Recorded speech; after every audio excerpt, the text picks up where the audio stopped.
So from the midst of coconut shelled smoothie bowls and eco-friendly Instaposts rather, our new movement is emerging, a new one that is emerging that's challenging the abundance of packaging in our everyday lives.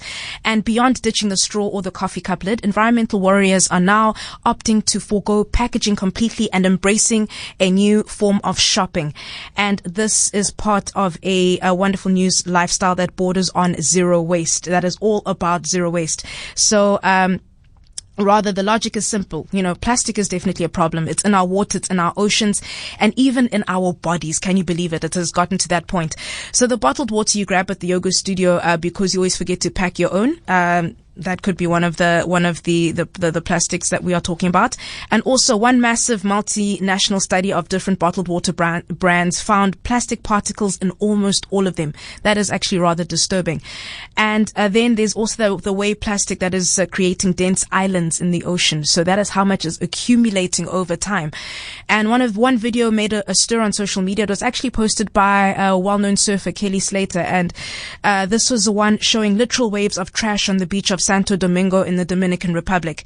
And we do happen to actually have one pioneer who is reducing her carbon footprint in the zero waste shopping movement. This is Janneke Blake, who is in studio with us right now, the founder of Shop Zero, a zero waste plastic free lifestyle store in Cape Town's trendy Woodstock suburb. So instead of bags, packets and plastics, the store is lined with giant glass jars, dispensing drums and large tins of wholesale beans, oats, dishwashing liquid, eco-friendly containers like cork coffee cups, for instance. So right now we have Janneke live with us in studio. She is right here, and we would love to welcome you, Janneke, on the show. Thank you for coming through to Cape Talk on the overnight show. It's a huge sacrifice of your Saturday morning. Thank you so much. Thank you. Nice to be here. Yes, absolute pleasure to have you in studio. And as we were just being introduced, as we introduced ourselves to each other, you had brought in some items. But before I get to those, and the very interesting items as well that you do stock at the Shop Zero store, we know that Shop Zero offers green options for earth-conscious customers with little or zero packaging. How long have you been involved in this? What's inspired this passion? So I've always tried to live consciously, or an eco-conscious lifestyle, but after becoming a mother in 2016, my desire intensified even more to help protect the planet for my son and for future generations. And I just found out about the zero waste lifestyle, and I was just so inspired, and I thought, let me open up a shop and offer a one-stop place for people who want to reduce their plastic consumption. And what were the challenges in creating Shop Zero? How did you go on about with that endeavor? So this is actually our birthday month. Yes. So we launched online last year. Or in August, I launched online, and I just started planning the shop and my crowdfunding campaign, which I did last year. So I actually was able to connect with people before opening the doors, and just to see if Cape Town was ready for the shop. And the crowdfunding campaign was successful. During the crowdfunding campaign, I was actually approached by a few people then who wanted to become partners, and I ended up going with two of them. So that just made the decisions, I couldn't make the decisions on my own anymore, so it took a little bit longer. So we just did a few markets last year, sold these products that I've shown you here via our Facebook shop, and then we finally opened our brick and mortar store in February, and launched our online store in May. So we deliver all these goodies nationwide as well. Oh, and that is fantastic. And, I'd love to discuss now the products that you have actually brought into studio. And before we even had this discussion, you were just unpacking them and just showing us exactly how useful they are. And of course, eco-friendly. So, if you can start off with the coffee mug that you've got there. Yes. Yes. What is the story behind that one? Yeah, so that one is great. It's not just even for coffee. You can even take it for when you want to get a smoothie or a juice. It's just so much better to reuse than using a disposable cup. The disposable cups are actually lined with plastic on the inside, so that the hot drink can, stay on the inside without the cup disintegrating. True. So this is made of 85% bamboo, bamboo fiber and non-GMO cornstarch. It's just a beautiful, beautiful cup, beautiful designs, and it just feels amazing to know that each time you use this cup, you're not sending a cup to landfill. That's the whole point of the products that you have in store. It's not about sending them back to that landfill so that they can accumulate and actually cause more harm to the environment. In fact, this particular one gives back to the earth. How does that happen? Can you tell us more about that? Yes. Yeah. So since it's made from a plant, you can actually just bury it once it reaches the end of its life cycle, and then the silicone sleeve and lid you can reuse again on a ceramic mug. This is like a zero waste cup. Yes, true to its name and its purpose, the zero waste, absolutely. And then the toothbrushes, the ones with the wooden handles. Can you tell us more about those? I'm quite intrigued by those. Yes, so they are, they've got bamboo handles. And just one thing, a scary thought. Our first toothbrush that we used as a toddler still exists somewhere and will outlive us. Because plastic, it doesn't break down into anything organic, but it breaks up into smaller pieces. So plastic never actually goes away. It photodegrades, yes, due to UV exposure, but plastic will never go away. So this is a beautiful alternative. You can actually, once this has reached the end of its lifespan, we recommend our customers to remove the pliers and eco-brick it. And I regret now forgetting my eco-brick in my car's boot to show you. Have you heard about an eco-brick? I have actually in passing, but can you actually just explain what that is, especially for our listeners who are hearing about it the first time? So like this toothbrush, just to talk about it again, the bamboo handle you can actually use as a planter in your garden, and then the nylon bristles, unfortunately it is nylon, but you can remove them with pliers and then put them in your eco-brick. So again, it's a zero waste toothbrush. So an eco-brick is a 2-liter PET bottle, so a Coca-Cola bottle or any 2-liter bottle that non-recyclable plastic gets compressed into, and this gets used to build schools in underprivileged communities, raised garden beds, park benches. So you can actually take your non-recyclable trash that would actually end up in landfill and turn it into a useful resource where communities might be in need, and this can be used for building projects in those communities. Oh, that is fantastic. I love the whole sentiment and the purpose behind it. It's brilliant. Very well thought out. And we actually received an anonymous SMS here that said we could use the toothbrushes as fire starters after its use. So that's another use for it. And also, as you had mentioned, just recycling them in other ways. So, I mean, it's not even just for one purpose, it's for many, which is the whole point, that it's just reusable in so many ways. And then also, the other items that you brought, I see that, in the bag that you have some straws in there with you. Can you tell us more about those? Yes. So, a straw, again, is something that we generally use for 15 to 20 minutes. Yes. And then it just gets thrown away. So, it's best to rather just refuse the straw and use no straw. Or if you really like having your drinks with, straws, especially cocktails are good with straws as well, then you can rather invest in a stainless steel, a bamboo, a glass, or a copper straw. They are dishwasher safe, except the copper one. It won't look as nice after coming out of the dishwasher I can again. Imagine. But the stainless steel glass and the bamboo straws are dishwasher safe, and then you get this cleaning brush, and the copper are actually naturally antimicrobial, Yeah. Oh, fantastic. So that's a dishwasher safe and also quite hygienic to use as well. Yeah. And I must say, I love the unicorn straw as well, just the different colors. It's quite magical in itself. And of course, reusable, zero waste. That is the point.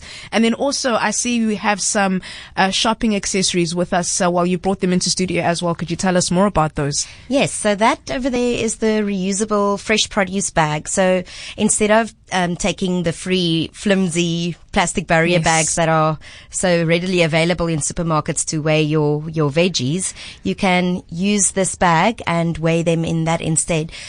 Or Just put your lemons or your butternut or whatever, your onions loose into your basket, and just put the sticker on the peel. You know, the fruit already has its own packaging. Exactly. There we go. That's it. And then this other bag that I see here where it says plastic. Is it the canvas on plastic is so yesterday? Yes. I love that one. Yes. So we're currently actually busy having those printed. That is my own personal one, which I just had made before I even had the shop.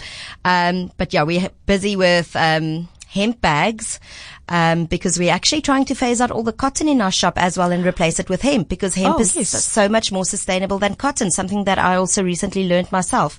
To grow 1 kilogram of cotton fiber, you need about 7,000 liters of water for only 1 kilogram. Just for 1 kilo? Yeah. Versus with a hemp plant, you only need about 2,000 liters of water for 1 kilogram of hemp fiber.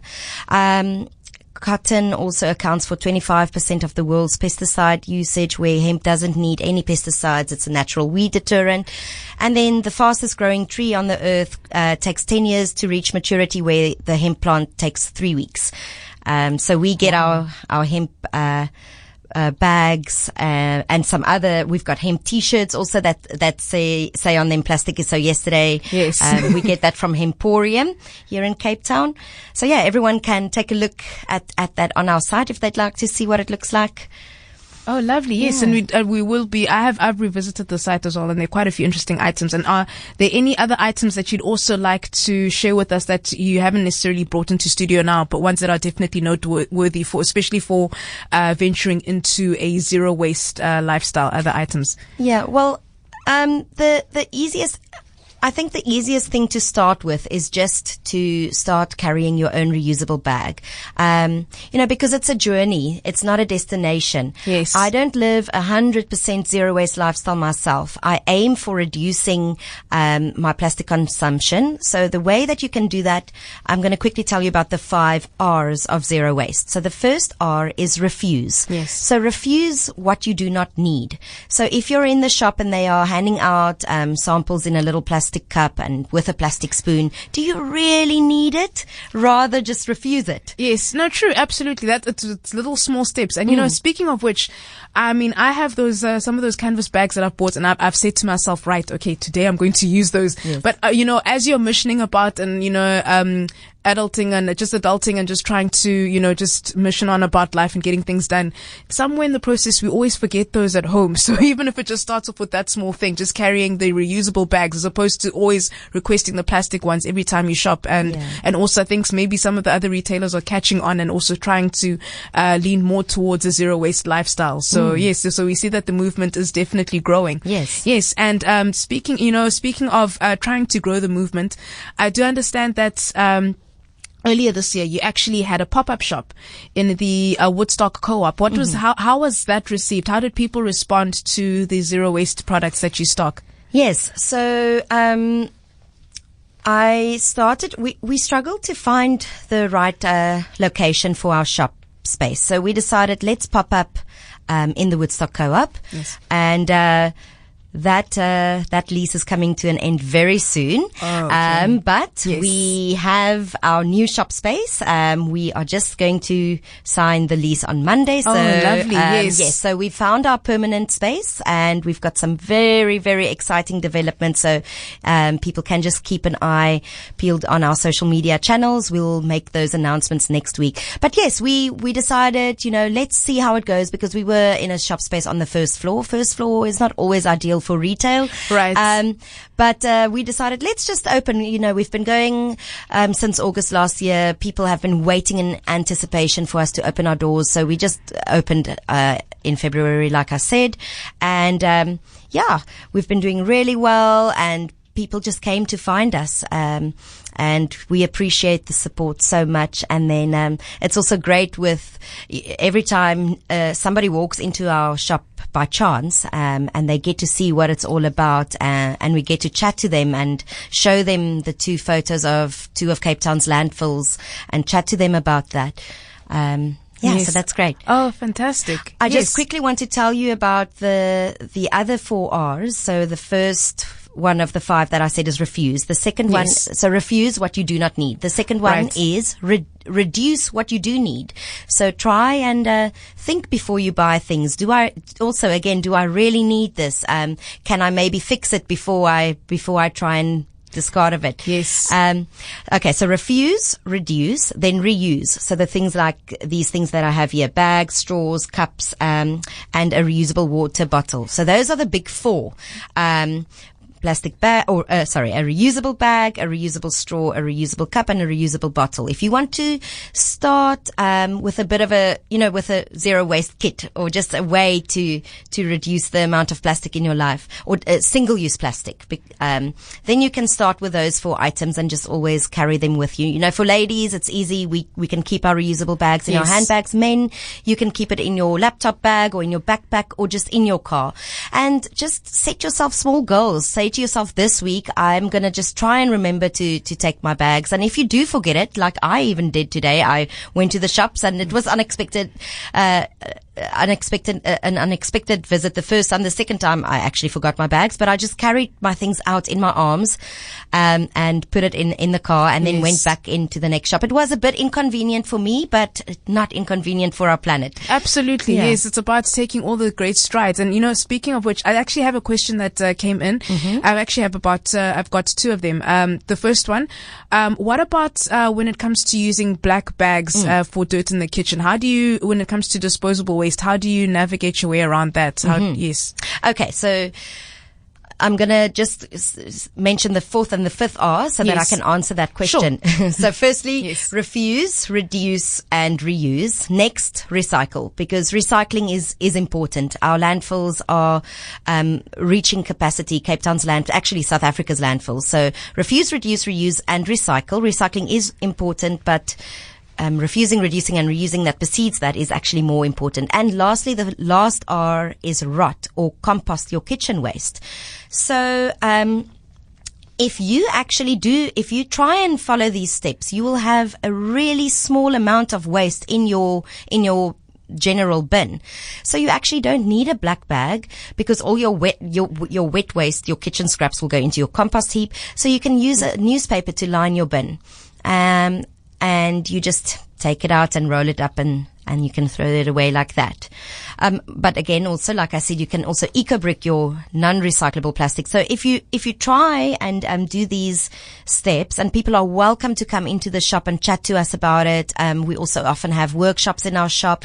We're actually going to have another one on the 18th of August, where we're already fully booked, but we're going to have an online webinar for a few people who booked for that as well. Lovely. But just watch our social media channels. We're big on education. I'm actually a grade 5 teacher, but not teaching anymore now, just not teaching children anymore, teaching the community about plastic pollution. And so now I lost my chain of thought. So if you try and follow these small steps, you'll actually see that you don't have anything to send to landfill anymore. And that's the thing. It's about small steps, one day at a time, one moment at a time. We must ensure that, we make strides in living a zero waste lifestyle. So it's not as intimidating. I know it seems, any sort of change may seem like it is in the beginning, but once you embrace it and once it becomes a part of your everyday life, then, we can be sure to live that zero waste life for one day at a time. Please do call in. You are listening to the Overnight Show, and we are talking about zero waste, the zero waste lifestyle. And in studio, I have just a founder of this movement, one of the founders. Well, she's the founder of the Shop Zero, a zero waste plastic free lifestyle store based in Woodstock, and we've just been talking about the amazing products that they stock, and also the fundamental R's when it comes to leading that zero waste lifestyle. And also do know that you are more than welcome to join in on the conversations, and we actually do have some questions that have come through. The first one, the next one that I would love to share with you. This one says, but what do we do, for example, if we are traveling and the coffee is given in a plastic cup with a plastic spoon to stir? Should we be traveling with recyclable cups and spoons, perhaps, and actually use that instead? Yes, so that's a good question. Sometimes, you might be in a situation where you find yourself really needing a coffee and maybe you don't have your cup with you. At least then just refuse the plastic lid and go topless for the sea. Okay, so you heard it here first. Go topless. Yes, just go topless. Absolutely. Yeah. And then just the cutlery. So that's also one of the things that we have in our store. We've got beautiful coconut cutlery sets, but you can even just have like this little baggie that I have here for my straw and cutlery. You can just carry this around in your bag with your own teaspoon from home. Or just ask the coffee shop if they maybe have a proper spoon for you to stir your coffee with. Yeah. And rather have that as an alternative and just to make sure that you make better choices for the environment. And then also, we do have another question. This one comes from Renee. She says, hi there. I use a black bag to put my dog's waste into. And I just want to find out from your expert, what should I do instead of using a black bag for the dog waste, as I know it cannot be used in compost? Yes, so any organic matter in plastic bags, we should try to avoid that, because it will create methane gas in the bag. So any food scraps or like dog waste. So there are actually composting systems again for dog waste, separate dog waste, separate from your food waste. So you can I think we're gonna let us write a blog post about that, so that more people can also read about it. But there are different options. I know it's not accessible for everyone, but you can have a certain spot in your garden where you use that spot just to bury it without any plastic. Just bury it like that into the garden. Some people flush theirs, but with the drought and with our dam levels still not being where they should be, that's not an option currently. But yes, there are composting methods as well for the doggies. There we go. You see, there's always a solution to live that zero waste lifestyle. Thank you so much for that message, Renee. And as you had, yes, and we even have a WhatsApp that came in, and this person read my mind in regards to where they can find you. Where in Woodstock is the shop, please? People would love to frequent the store, and how else can they get in touch with you? Okay, so if you just tuned in, I've just mentioned that we will be moving soon. It's going to be next month. But if you'd like to come see our pop-up shop where we started out, we are in Woodstock, 100-meter walk from the Old Biscuit Mill Market. Tomorrow is going to be a beautiful day if you want to come pop into the market and then come visit us afterwards. So we're in Albert Road, number 357, in the Woodstock Co-op. It's a black and white striped building, and we're on the first floor. But please just follow us on social media so you can find out where we're going to be next month, because we are moving, and we're making that announcement next week. Oh, fantastic. And also it's your birthday month. How are you going to be celebrating? Yes, so this workshop that we have on the 18th of August, that is our Shop Zero's first birthday. So we're having a little birthday bash in the shop then. So people can tune into our Instagram stories. I'll probably do a few live videos as well. Yes. Yeah. Oh, lovely. And then we've got one more question before we wrap up the conversation. This one comes from Chris. He says, hi there. Regarding the animal waste, I was at a zero waste campsite a few years ago, and the animal waste on the farm was collected and composted and the methane gas was used to generate electricity on the farm. Really so much we can do to think green and do more. Thanks so much for the chat. So that was just a SMS there from Chris in regards to his experience with that. Yeah, that's great. I heard that must have been in America probably, if he's talking about that camp, because I heard about the Americans using the methane gas to, using something to make a useful resource again out of it, like the eco bricks that we can take our trash and make eco bricks out of them. Yes. Oh, lovely. Yes. And it's so wonderful to hear so many people making so many tremendous improvements and strides when it comes to living that zero waste lifestyle. And you have definitely inspired our listeners to just to achieve this lifestyle, even if it's just one small step at a time. We will be embracing this, and I myself definitely I would love to find out more and I will be frequenting your shop. I do live in Woodstock, so yes, I will be there very, very soon. Janneke, I'd just love to say thank you so much for joining us in studio. We wish you all the best with Shop Zero, and of course, happy birthday to Shop Zero. We can't wait to celebrate with you. Thank you. Thank you so much. And we were just talking to Janneke Blake, who is the founder of Shop Zero, encouraging us to live just an environmentally friendly lifestyle, one that is definitely plastic free. So please do know that we also would love to encourage you to do the same, and please do visit their store in Woodstock.